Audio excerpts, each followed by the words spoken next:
तो दोस्तों welcome back to YouTube channel. दोस्तों इस वीडियो में बात करने वाले हैं एक नए एनएफओ के बारे में जिसको लॉन्च किया है आईसीआईसीआई प्रूडेंशियल ने, जिसका नाम है ICICI prudential energy opportunities fund direct growth NFO. जी हाँ दोस्तों, ये एक नया एनएफओ है जो कि यहाँ पर आपका इन्वेस्टमेंट जो करने वाला है एनर्जी सेक्टर के अंदर यहाँ पर इन्वेस्टमेंट करने वाला है। और बहुत ही कम यहाँ पर म्यूचुअल फंड लिस्टेड है जो कि यहाँ पर एनर्जी सेक्टर के अंदर इन्वेस्ट करते हैं। केवल एक यहाँ पर लिस्टेड है जो कि अभी यहाँ पर कुछ दिनों पहले आया था, उसके बारे में मैं आगे डिटेल में आपको बताऊंगा। इसलिए यहाँ पर कंपटीशन बहुत कम है इस म्यूचुअल फंड से रिलेटेड। तो एनर्जी सेक्टर के अंदर अगर आप इन्वेस्टमेंट करना चाहते हैं तो आपके लिए बेस्ट अपॉर्चुनिटीज है ICICI prudential energy opportunities fund की।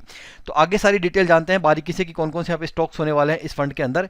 तो लॉन्च डेट है 2 जुलाई, 2 जुलाई को ओपन हो गया है। 16 जुलाई तक आप इसके अंदर अप्लाई कर सकते हैं। 22 जुलाई को आपको अलॉटमेंट मिल जाएगा 10 रुपए की एनएवी के ऊपर। एक्सपेंस रेशो की बात करें तो कोई भी एक्सपेंस रेशो डिक्लेयर किया हुआ नहीं है। एग्जिट लोड अगर यहाँ पर 1% का लगेगा अगर आप इसको 3 महीने से पहले यहाँ पर पैसे निकालते हैं तो। इन्वेस्टमेंट की बात करें तो मिनिमम आपको 5000 रुपीज़ का इन्वेस्टमेंट करना होगा लमसम। अगर आप एसआईपी करना चाहते हो तो मिनिमम 100 रुपीज़ से आप एसआईपी कर सकते हो, कोई दिक्कत नहीं है उस केस में।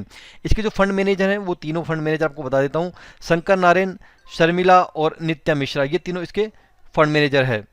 तो यहाँ पर अगर हम बात करें दोस्तों तो फंड मैनेजर की एक्सपीरियंस अगर हम थोड़ा देखते हैं यहाँ पर, तो जो फंड मैनेजर है ये इन्होंने बीटेक किया हुआ है आईआईटी चेन्नई से। और इससे पहले यहाँ पे इससे ज्वाइन करने से पहले इन्होंने रेफको सीफी सिक्योरिटीज़ के साथ में इन्होंने काम किया है, एचडीएफसी सिक्योरिटी के साथ में काम किया है। तो इनको बहुत सारा एक्सपीरियंस और बहुत सारे फंड को यहाँ पर मैनेज कर रहे हैं। इनकी लिस्ट आप देख सकते हैं, यानी बहुत सारा भार है इनके ऊपर फंड्स का।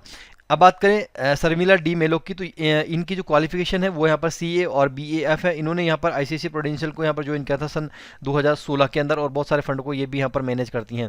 साथ में यहाँ पर बात करें नित्या मिश्रा की, तो नित्या मिश्रा ने भी यहाँ पर बीटेक किया हुआ है, एमबीए किया हुआ है और सीएफए किया हुआ है, जो कि यहाँ पर आईसीआईसीआई फंड को मैनेज करने से पहले यहाँ पर एसबीआई कैपिटल मार्केट और क्रिशियल के साथ में इन्होंने यहाँ पर काम किया हुआ है। तो यहाँ पर केवल एक फंड को यहाँ पर ये मैनेज करने वाली है। फर्स्ट इनका यहाँ पर फंड होने वाला है एनर्जी से रिलेटेड।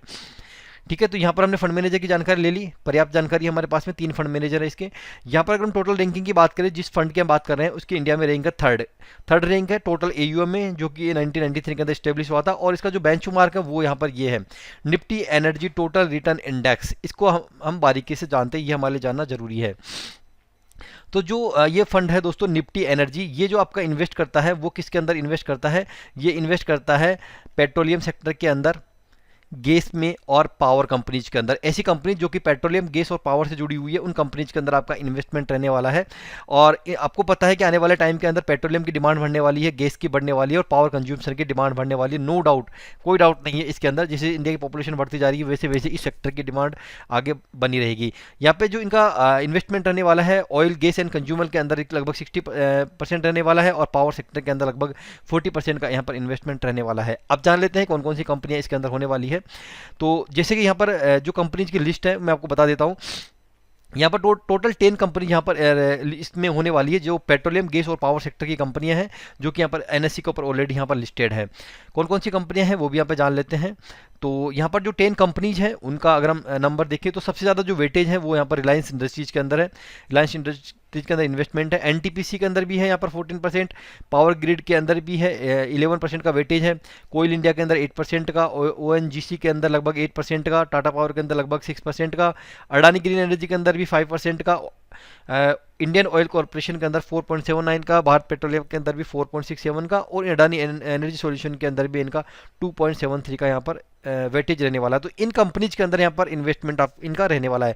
अब देखिए यहाँ पर ये कंपनियाँ फिक्स नहीं होती है, क्योंकि इनका देखिए यहाँ पर आप देखिए एक चीज़ देखिए यहाँ पर ये क्या करते हैं कि जो आपकी इंडेक्स रिबेलेंसी के सेम अनुअल होती है 6 महीने के अंदर देखा जाता है कि इनकी ये जो कंपनियाँ हैं 6 कंपनी, जो 10 कंपनीज है वो वेल परफॉर्म कर रही है नहीं कर रही है। अगर परफॉर्म नहीं कर रही है तो इनके अंदर ये चेंजेस कर देते हैं। मान लो अगर कोयल इंडिया ने यहाँ पर काम नहीं कर रही तो उसको यहाँ से हटा देते हैं, दूसरी कंपनी यहाँ पर ले आते हैं। तो इस तरह से यहाँ पर 6 मंथ के अंदर पोर्टफोलियो को रिव्यू किया जाता है। अगर हम रिटर्न्स की बात करें तो देखिए इसने यहाँ पर सबसे ज़्यादा जो, अगर हम देखते हैं रिटर्न्स को, तो सबसे ज़्यादा जो रिटर्न दिया है निफ्टी रियलिटी ने दिया हुआ है।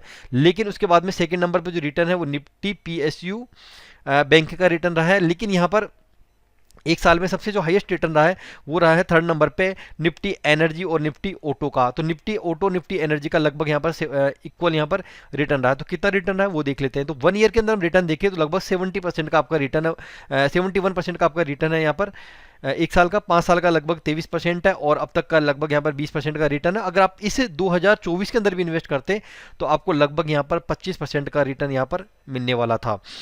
क्लियर? तो ये अपने रिटर्न्स को भी यहाँ पर चेकआउट कर लिया है। अब हम फाइनली ये जानते हैं कि जो ये कंपनी यहाँ पर लिस्टेड है, वैसे देखा जाए दोस्तों ये जो कंपनी लिस्टेड है वैसे अपने ऑल टाइम हाई के ऊपर पहुंच चुकी है। देखिए रिलायंस इंडस्ट्री देख सकते हैं, एनटीपीसी देखिए, एनटीपीसी को मैंने खोल रखा है तो एनटीपीसी भी अपने लाइफ टाइम हाई के ऊपर है।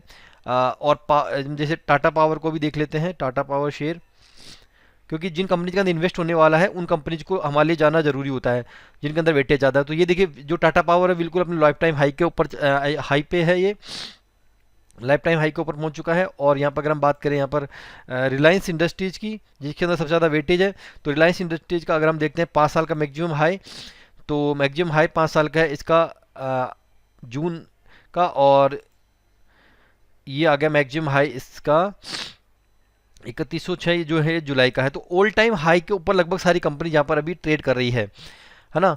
तो already company all time high के ऊपर ट्रेड करी। अब सबसे बड़ा सवाल ये आता है कि हमें क्या इस एनएफओ के अंदर इन्वेस्ट करना चाहिए या नहीं करना चाहिए। तो देखिए एनर्जी सेक्टर का एनएफओ है ना। एनर्जी सेक्टर की इंडिया में हमेशा डिमांड रहने वाली है। ऑयल एंड गैस की हमेशा डिमांड रहेगी, पेट्रोलियम की ज़रूरत रहेगी और पावर की यहाँ पर इंडिया में हमेशा ज़रूरत रहने वाली है, क्योंकि इंडिया यहाँ पर बढ़ता हुआ सेक्टर है इंडिया का। तो जब इन सब चीज़ों की यहाँ पर इंडिया के अंदर जरूरत पड़ेगी तो डेफिनेटली ये जो जिन कंपनी के अंदर इन्वेस्ट कर रही हैं वो भी आगे बढ़ेंगी। लेकिन अभी सवाल ये आ रहा है कि यार ये सभी कंपनियाँ अपने ऑल टाइम हाई के ऊपर पहुँच चुकी है, तो अब क्या करें। तो आप एक काम कर सकते हैं कि यहाँ पर देखिए जब सेंसेक्स 60,000 के लेवल पर था तब हम सोच रहे थे कि यार ये 70 क्रॉस नहीं करेगा, जल्दी गिर जाएगा वहाँ से। अब जब 70 पहुंच चुका था तो अब यहाँ पे हल्ला मचा हुआ था कि ये गिरेगा। अब इसने अपने 80,000 के लेवल को भी यहाँ पे टच कर दिया और ऐसे करते करते कब 1 लाख के लेवल पे पहुंच जाएगा पता भी नहीं लगेगा हमें, है ना। तो यहाँ पे क्या हो रहा है कि हर कंपनी यहाँ पर नया हाई पे हाई बनाती जा रही है और हम यहाँ पे केवल बैठे बैठे देख रहे हैं, है ना। तो आप क्या कर सकते हैं यहाँ पर लमसम ना करके एसआईपी मोड के अंदर मिनिमम आपको पता है 100 रुपीज़ आप एसआईपी कर सकते हैं।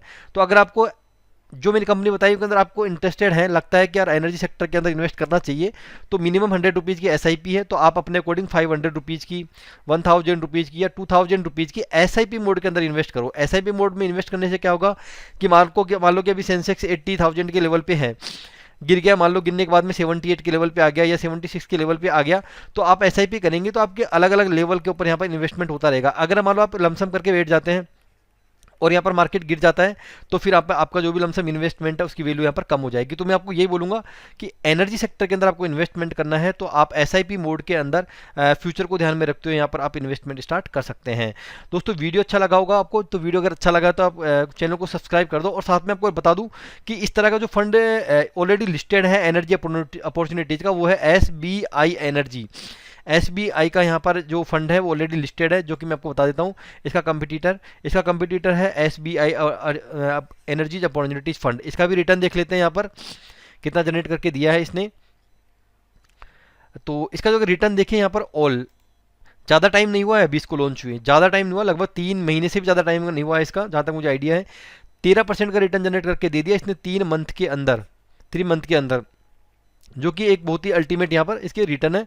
और इसकी जो एनएवी थी उस टाइम पे वो एनएवी 10 रुपीज़ की थी, अब इसकी जब लॉन्च हुआ था अब आप देख सकते हैं 11 पॉइंट यहाँ पर 39 रुपये की इसकी एनएवी हो चुकी है।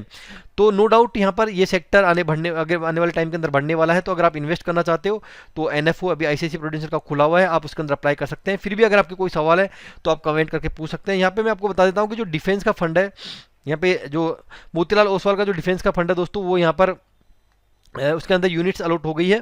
तो आप अपने यूनिट्स को जरूर चेक कर लें। उसके बाद में यहाँ पर 9 जुलाई से यहाँ पर आपकी जो भी यूनिट्स आपकी जो यूनिट अलॉट हुई है उनका जो पैसा है वो बढ़ना और घटना यहाँ पर स्टार्ट हो जाएगा। साथ में यहाँ पर जो भी आपका नया एसआईपी करना चाहते हैं उसके अंदर या आप लमसम करना चाहते हैं डिफेंस फंड के अंदर, तो 9 जुलाई के बाद में आप वो सारा काम कर सकते हैं। तो ये सारी इन्फॉर्मेशन आपके साथ में मेरे को शेयर करना था।